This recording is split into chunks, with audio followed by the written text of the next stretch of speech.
John alikuwa kijana ambaye hakuwa na uwezo mzuri darasani. Kila alipojaribu kusoma, alishindwa kufaulu. Lakini siku ya mtihani wa taifa, bahati ilimwangukia. Alipangwa karibu na mwanafunzi mwenye akili sana.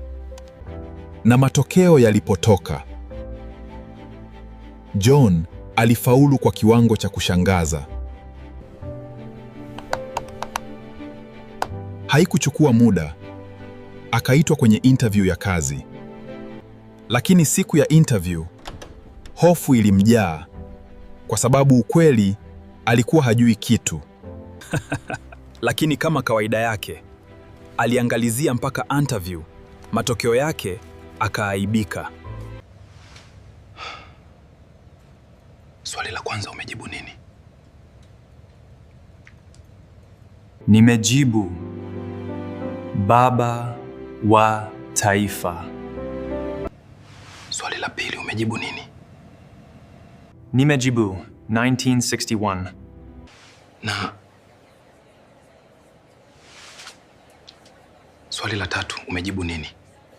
Nimejibu yes of course. Yes of course, but not scientifically proved. Sasa ni zamu ya John. Tafadhali ingia kwenye chumba cha interview.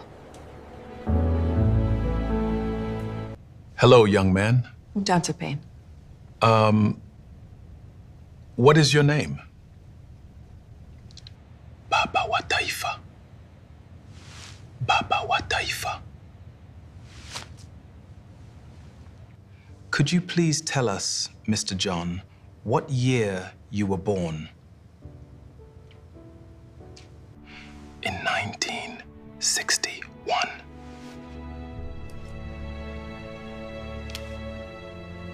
Hello, Mr. John. Are you crazy? Yes, of course, but not scientifically proved. Kiukweli majibu yote hayakuwa sahihi. Yeye hakuwa baba wa taifa na hata hakuzaliwa 1961. Tabia hii ya kuangalizia ilifanya John akose kazi na kuaibika kabisa.